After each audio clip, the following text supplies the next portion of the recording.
A Karen demands I rig a slot machine for her wheelchair-ridden son, and when I refuse, she proceeds to berate and bully me with offensive terms. Little did she know, her actions would result in her arrest for child endangerment. Here's what happened. So for the past 7 months I have been working as a slot technician at my local casino and resort, and I have definitely seen my fair share of things. Make it hit, and I'll give you a tip-esque people. Tweakers on nickel machines who smell of stale Cheetos and piss. You know, the whole 9 yards. I am also an ADHD and Asperger's syndrome person, so I have had some bad things called to me at this establishment. So, about a month ago, a woman was stopped at the front door by a security guard because she was trying to bring in her, what seemed to be 12 or 13-year-old wheelchair-handicapped son into the casino floor, which here, like most places, is 21 years old or older to enter. No exceptions. I was overhearing the conversation with security and a uniformed security agent at the main entrance. Key, EM, entitled Mother, U, Uniform, SG, Security Guard. Karen screams, "Why won't you let my son in? He's in a fricking wheelchair. It's not like he'll be playing any of the games. He'll be right beside me. You could have a security guard be over me." Bear in mind, security is wearing thin because they are short-staffed that day. The security agent says, "It's state law. We cannot allow him onto the gaming floor. But he's beside me. He's not physically able to hit any keys. I'm on vacation from here and I want to play the slots. I don't have anyone else to give him to." The guard tells her, "Sorry ma'am, no exceptions. We can escort you to the buffet and the entrance to the hotel, but that's it. So, escort me to a slot machine and give my son to someone to watch over him. There is nobody in the building that can do that. Come on, they let me do this in Vegas when he was 10. I'm sorry, you have to go." She left, extremely pissed off, and I was behind a short wall, laughing my ass off. But this isn't where the story ends. About an hour later, she comes back without her son, and got let in to play one of our newest games that our department installed. I'm not sure if it was common, but she got into her purse and taped a picture she just took of her son in the front entrance of our casino. I know it was today because of the clothes he was wearing and the fancy lighting in the doorway of the casino, and SG was confused as to why she was taking a picture of him after they got escorted out. And since there was a Staples near our casino, she might have got it printed out there. So, as with most casinos I'm aware about, our cash-out system prints out tickets you can use in other machines, but you have to put the ticket face side up into the machine, otherwise it will jam, and they will have to call a floor attendant, if it didn't have credits already on it, or a slot tech to fix it. Unfortunately, all of our floor attendants were all busy on jackpots with our supervisors, so slot techs had to take care of whatever comes to them. As I was passing by the section she was in, I noticed Karen jammed the bill acceptor purposely by repeatedly putting the ticket in upside down until the machine read, "Call attendant" on it, and since I was right there, I helped her. "What seems to be the problem?"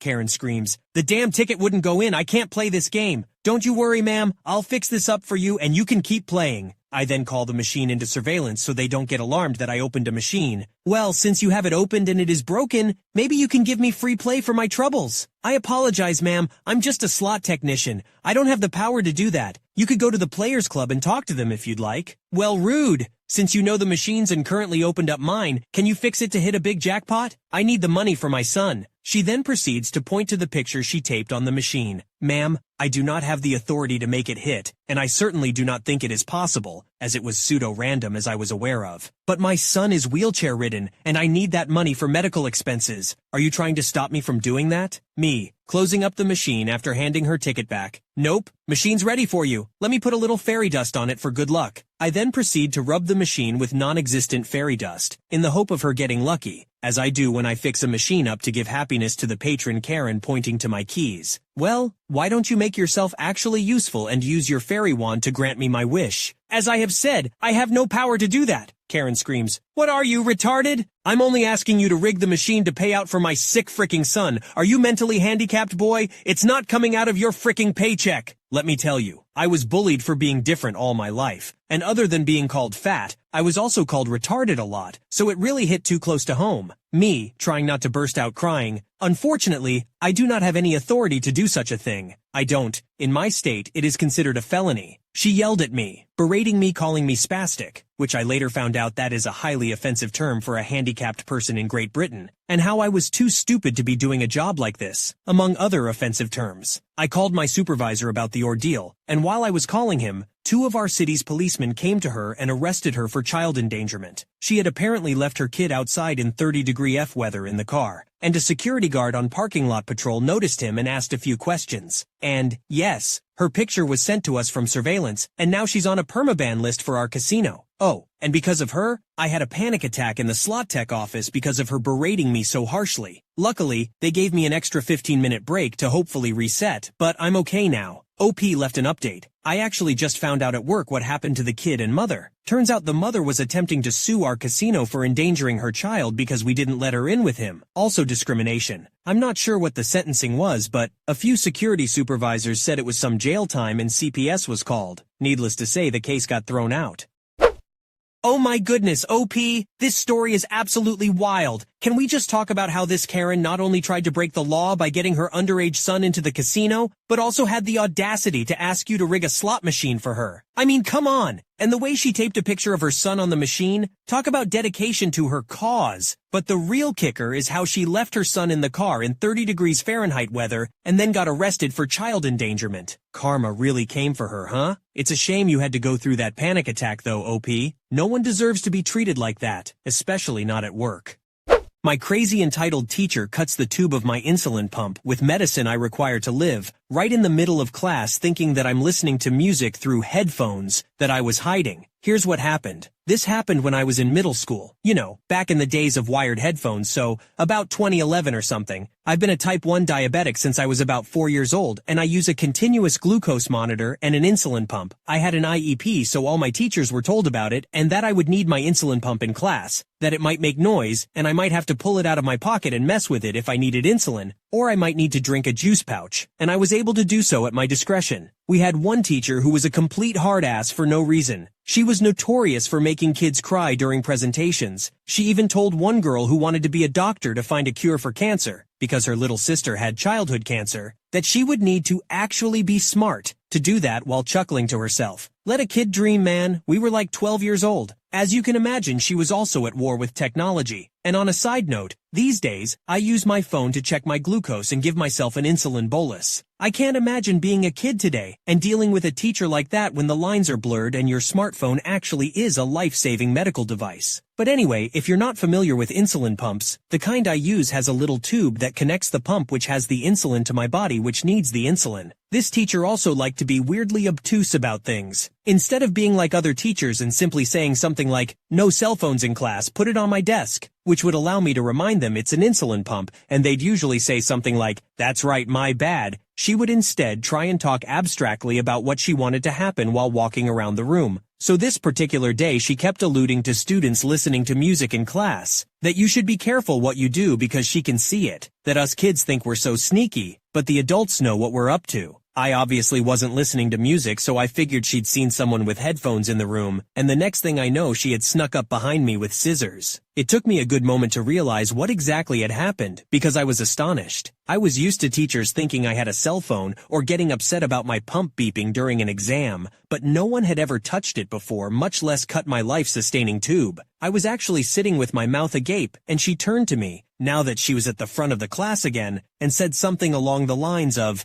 "Mr. Wonderly, care to share what tunes are more important than listening to class?" I'd at this point put together that she thought I was listening to music. She thought she cut my headphone wires. I replied, "Just the sound of my thoughts while I've still got any, since that was my insulin pump." She had to let me go to my locker to get my cell phone to call my mom to bring me a new infusion set. My parents insisted no cell phones until high school, but my mom was also scared with me being T1D and too dyslexic to remember a phone number, and wanted me to easily be able to call her. So she got me a $1.15 Walmart phone and put minutes on it. And now I feel old. Then I just waited in the front office for her. She worked from home and drove like a bat out of H*Lel. She was so angry, I don't ever want to see her that angry again in my life. It took 10 years off of me, and I wasn't even in trouble. The teacher had apologies to me, and all the teachers got some more disability accommodation training or something. Kinda anticlimactic end, but a friend thought it was entertaining and that I should share. The writer provides an update and states, "Yes, she knew I had a pump.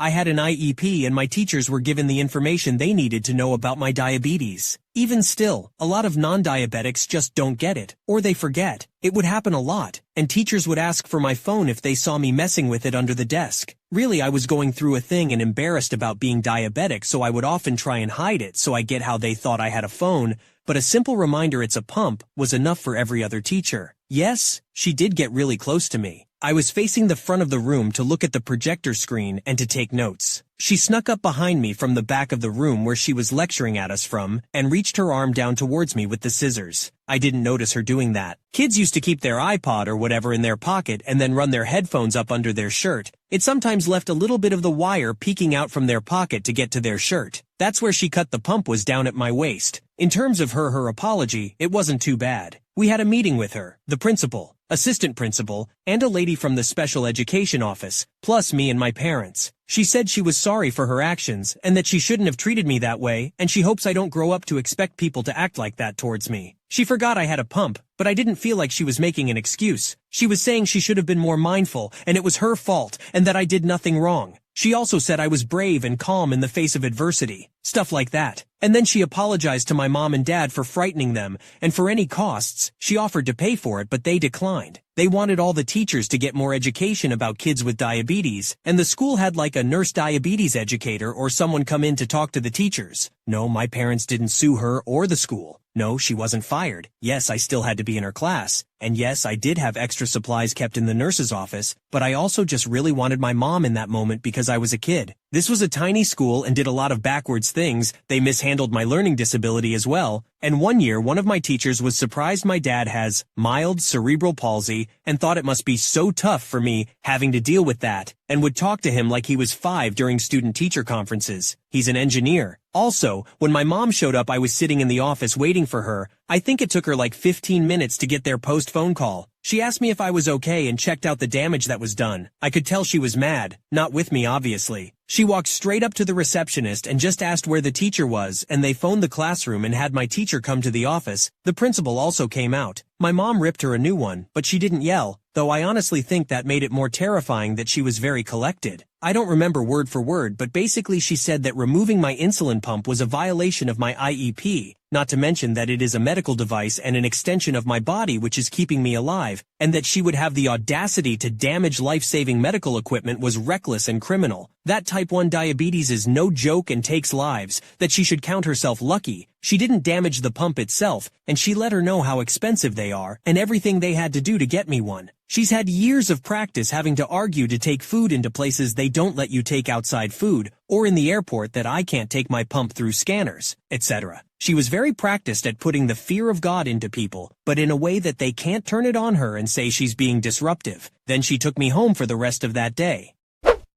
Wow, this woman is just insane. Let's say, even if you were listening to music, what gives her the right to cut the headphone wires? Sounds like she should not have been teaching. This story just baffles me. Anyways, subscribe to You're the Jerk. Otherwise, you're the jerk.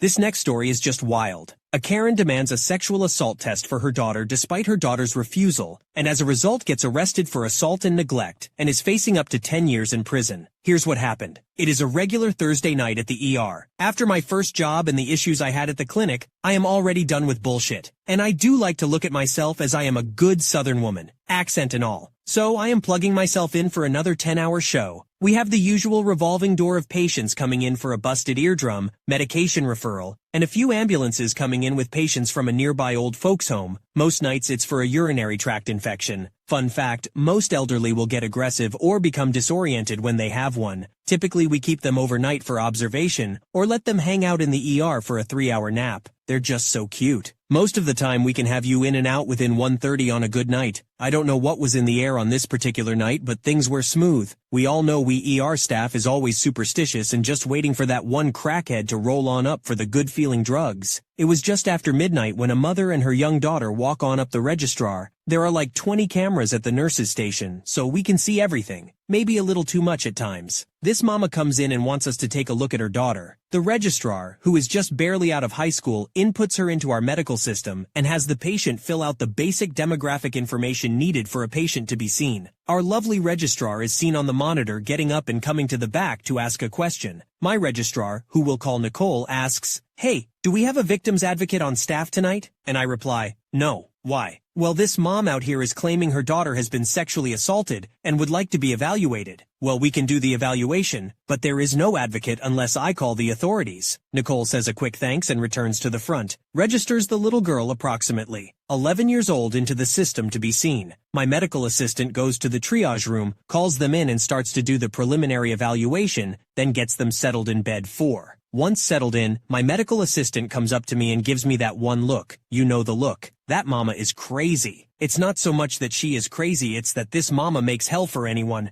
I get up and go in the room. I greet the mother and teen. I ask them what they're here for. Entitled mom goes like, my daughter has been sexually assaulted. I want her to get all the testing. Come on, mom, the girl pleads. We weren't doing anything. Can we just go home? Her entitled mom goes like, hush up. She hisses at her daughter. Will this take very long? I need to get some rest before work tomorrow. So I go like, well, ma'am, I can do any testing or treatment needed. The testing times may vary. However, I will have to speak privately to your daughter and obtain her permission to run some of those tests, as they are very evasive. Entitled mom gasps and looks offended. What do you mean? I am her mother. She will give you permission. She will get the testing done. I look at the young girl and begin the basic treatment explanation. So an essay, we would need to run a pregnancy test, a urinalysis, a drug test, to swab her private areas to rule out any STDs or swimmers. Then, we would give X to ward off pregnancy and STD transmission. After all is said and done, if requested for, we would contact the police and have them come in and assist in filing a report. I look at the mom who is absorbed in her cell phone. Would you want to or be able to pee for me? As I reach for one of our urine collection cups and attempt to hand it to her, the young girl was embarrassed and probably wanted to hide under a rock. Why? Let's just get it over with. So I go like, sweetie, is this not something you want to do? Would you like to talk about it? Entitled mom barges in and says, yes, she will do it. Now get on with it. She spits out at me and her daughter. I then ask the daughter, why don't you tell me what happened? And again, entitled mom barges in. I caught my daughter at her friend's party. She waves her pointer finger at me. There were boys. There were drinks and drugs. You're turning into a really little hussy. Well, I won't let that boy touch my daughter and get away with it. The girl screams. Tyler did no such thing. And it was coke, not alcohol. Mom, can we please just go home? The girl is pleading and near tears. You will get the damn tests done, the entitled mom says. This mama is yelling at her baby. They all started talking over each other. The young girl goes like, Mom, can we please just go home? You can't get pregnant or drugged from just talking. Please, the girl is pleading. I am just standing there, medical assistant right next to me, by the closed curtain, stunned into a frozen state. Entitled mom goes like, you will get that goddamn test done now, she is yelling. Thank goodness we don't have any other PTs nearby. The girl goes like, we didn't do anything. Why do I have to get the test? The girl is pleading and begins to cry. Entitled mom then says, you will get the damn test done, even if it means I hold you down while they do it. She yells, and the girl begins to cry. I barge in. Now, ma'am, I cannot and will not force your daughter to do anything against her will. What are you saying? You won't have to? I will make her. What? Are you not going to treat my daughter? So I reply, that is not what I said, ma'am. I said your daughter has a right to choose on whether she wants to participate in treatment. I will not force this baby, no matter how old she is, to any tests she does not want. I understand this may be upsetting for you. We all were young and stupid once, but entitled mom cuts me off. I said test my daughter now. This mama begins to turn beet red in the face, huffing and puffing. So I reply, I'm sorry, ma'am, but at this point, ma'am, I am going to have to ask you to leave or call security and have you removed. I will not be able to assist or help you this evening. With that I turn, walk out, close the curtain behind, and walk back to the nurse's station. I place a quick call to our security team. The mom comes out from around the curtain, standing in the hallway screaming at some poor soul on her phone, blabbing about how she is going to sue the whole hospital, and that we are refusing to care for her poor baby that was just essayed by some hoodlum. The security guard comes about the station. I point in the direction they head over and escort her out. I haven't seen or heard from them since. As a precaution, I did call CPS and have a welfare check done on the young girl. I hope that girl is okay. OP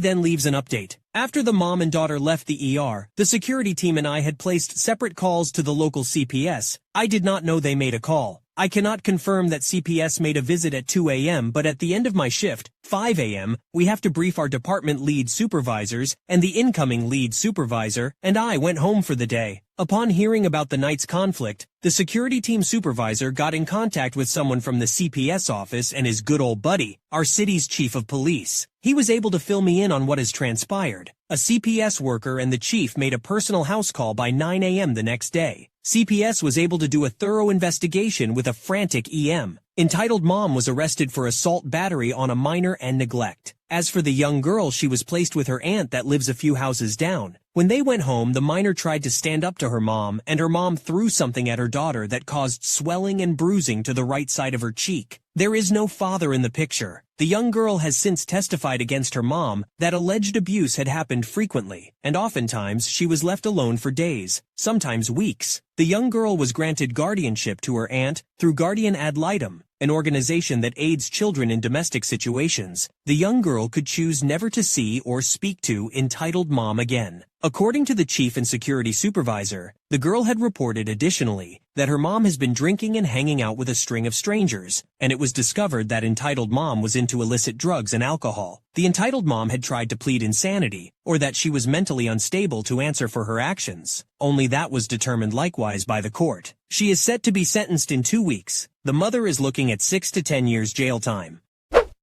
Wow, I have to say that this is one of the craziest stories I have ever read. I mean, this Karen was off the rails. She was demanding tests that weren't necessary and didn't care that her daughter was crying and pleading to go home. The entitlement was just too much to handle, and then to find out that she was arrested for assaulting her own daughter? It's just too much. I have to give props to the OP for handling the situation so well. They stayed professional and even called CPS to make sure that the girl was okay. I'm glad to hear that she is now with her aunt and can choose to never see her mom again. It's heartbreaking to think that there are kids out there who have to deal with this kind of abuse. What do you guys think of this absurd situation? Anyways, check out the video on screen where a vegan Karen destroys OP's leather jacket and calls 911 for animal cruelty. Yeah, like what the hell?